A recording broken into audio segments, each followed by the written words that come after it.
শীত পড়ে গেছে, ছোট আলু দিয়ে আলুর দম আর ফুলকো ফুলকো লুচি হবে না তা কি কখনো হতে পারে? তাই ছেলের আবদারে বানিয়ে নিলাম আজকে রাতে ছোট আলু দিয়ে আলুর দম আর ফুলকো ফুলকো লুচি। আলুর দম বানানোর জন্য আমি একটা বাটিতে করে জল গরম বসিয়ে দিয়েছি, আর তাতে আমি দিয়ে দিয়েছি সামান্য একটু নুন আর হলুদ। আলুগুলো আমি আগে থেকেই ছুলে রেখেছিলাম। এবার আমি আলুগুলোকে দিয়ে দিলাম। যতক্ষণে আলুগুলো আধ সেদ্ধ হচ্ছে ততক্ষণে আমি একটা মশলা তৈরি করে নেব। এখানে আমি একটা বাটির মধ্যে দিয়ে দিয়েছি ধনিয়া গুঁড়ো, দিয়ে দিয়েছি জিরে গুঁড়ো, দিয়ে দিয়েছি সামান্য একটু নুন, সামান্য একটু হলুদ আর লঙ্কা গুঁড়ো। আমি এখানে জিরে গুঁড়োটা একটু বেশি পরিমাণেই দিয়েছি। এবারে সামান্য একটু জল দিয়ে আমি মশলার একটা পেস্ট তৈরি করে নেব।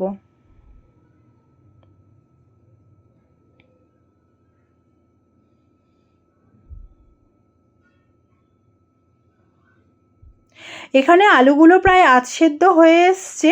এবার আমি আলুগুলোকে জল ঝরিয়ে নামিয়ে নেব। একটা কড়াইয়ের মধ্যে আমি এবার সর্ষের তেল দিয়ে দেব। সর্ষের তেলটা গরম হয়ে গেলেই আমি দিয়ে দেব গোটা গরম মশলা ফোড়ন, দারচিনি, এলাচ আর লবঙ্গ। এলাচগুলোকে আমি ফাটিয়ে তারপরে দিয়েছি। এবার আমি দিয়ে দেব আধ সেদ্ধ করে রাখা আলুগুলো। আলুগুলোকে আমি সামান্য একটু নুন আর হলুদ দিয়ে খুব ভালো মতো ভেজে নেব।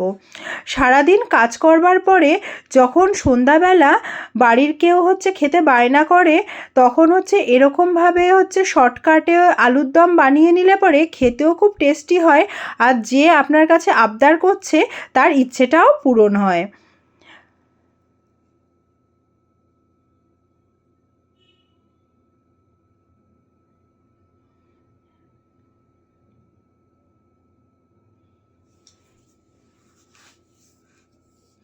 আলুগুলো খুব ভালো মতো ভাজা হয়ে গেছে।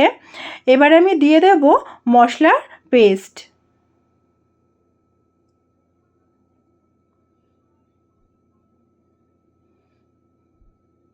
মশলাটা দিয়ে আমি খুব ভালো মতো কষিয়ে নেব। আমি যে বাটির মধ্যে মশলাটা পেস্ট করেছিলাম, সেই বাটির মধ্যেই সামান্য একটু জল দিয়ে সেই বাটি ধোয়া জলটা আমি আলুর দমের মধ্যে দিয়ে আলুর দমটা ভালো মতো কষিয়ে নেব।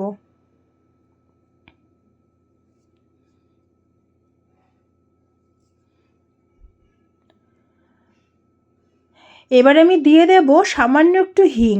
হিং বেশি পরিমাণে দিলে পরে খেতে তেতো হয়ে যায়, সেই জন্য হিংটা একটু সামান্য দেওয়াই ভালো। এবার আমি দিয়ে দেব মটরশুঁটি। শীতে আলুর দম করব আর মটরশুঁটি দেব না, সেটা তো কখনো হতেই পারে না। এবার মটরশুঁটিগুলো দিয়ে আমি আলুর দমটা আরও ভালো করে কষিয়ে নেব।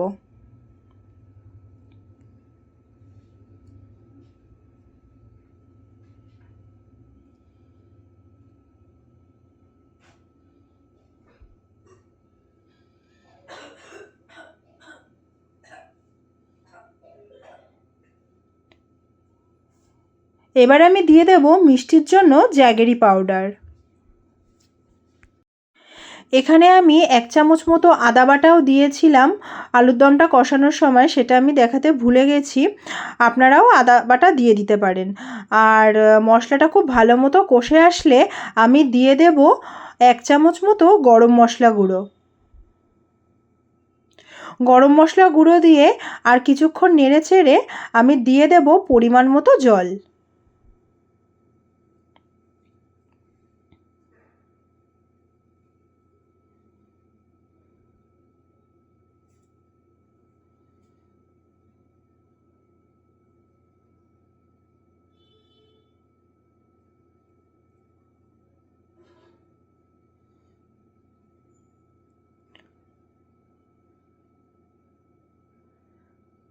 জল দেওয়ার পরে এবার আমি দিয়ে দেব স্বাদ মতো নুন।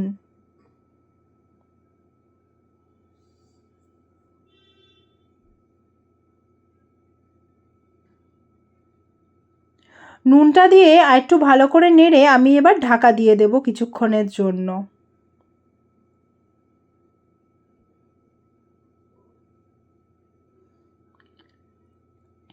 যতক্ষণ এখানে আলুর দমটা হচ্ছে ততক্ষণে আমি একটা বাসনের মধ্যে খানিকটা ময়দা আর একটুখানি আটা দিয়ে দিয়েছিলাম, দিয়ে তার মধ্যে আমি দিয়ে দিয়েছি সামান্য একটু নুন আর জ্যাগেরি পাউডার, আর দিয়ে দিয়েছিলাম ঘি দিয়ে, নুন দিয়ে আর জ্যাগেরি পাউডার দিয়ে আমি ভালো করে আটা ময়দাটা ময়াম দিয়ে নেব। লুচি বানানোর সময় ময়দার মধ্যে একটু আটা দিয়ে দিলে লুচিটা নরম হয় আর খেতেও খুব ভালো লাগে। এবার আমি ঢাকাটা তুলে দিয়ে দেব টমেটোগুলোকে আমি কাটার সময় দানাগুলোকে ছাড়িয়ে তবে আমি দিয়েছিলাম। যেহেতু আমার বাড়িতে ইউরিক অ্যাসিডের পেশেন্ট আছে, সেই জন্য আমাকে টমেটোটা খুব বুঝে শুনে ব্যবহার করতে হয় রান্নাতে। এখানে আমার ময়দাটা মাখা হয়ে গেছে আর এদিকে আমার আলুর দমটাও রেডি হয়ে গেছে। এবার আমি আলুর দমটা নামিয়ে নেব। আলুগুলো এখানে খুব ভালো মতো সেদ্ধও হয়ে গেছে। ঢাকা দিয়ে মিডিয়াম আঁচে বসিয়ে দিলে পরে খুব সুন্দর আলু সেদ্ধ হয়ে যায় আর পুরো মাখনের মতো গলে যায়। আর নামানোর আগে আমি দিয়ে দিয়েছি কুচনো ধনিয়া পাতা।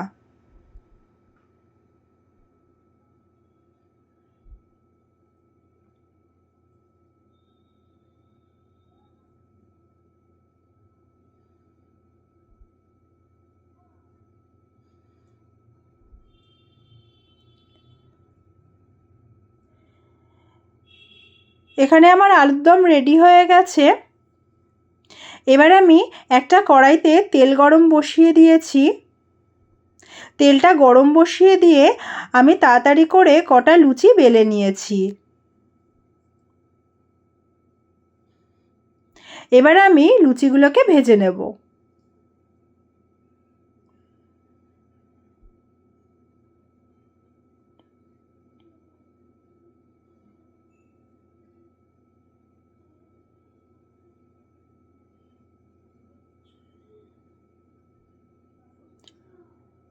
এইভাবে আমি পরপর সবকটা লুচি আমি ভেজে নেব এক এক করে। আমার আজকের ভিডিও যদি আপনাদের ভালো লাগে তাহলে অবশ্যই লাইক ও শেয়ার করে দেবেন আর কমেন্ট করে জানাবেন আমার আজকের রাতের মেনু আপনাদের কেমন লাগলো। আর আমার ভিডিও যদি আপনাদের ভালো লাগে এরকম ঘরোয়া রান্নার রেসিপি দেখার জন্য আমার রান্নাঘরের পেজটাকে ফলো করে আমার পাশে থাকবেন। এক এক করে এখানে সবকটা লুচি ভাজা হয়ে গেছে।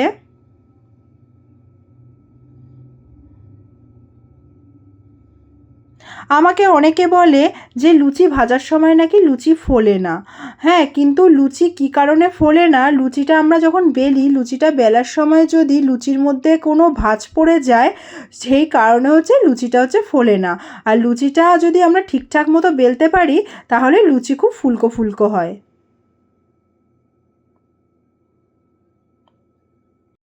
রেডি হয়ে গেছে গরম গরম লুচি আর গরম গরম আলুর দম। আমার সকল বন্ধুদের জানাই শুভরাত্রি।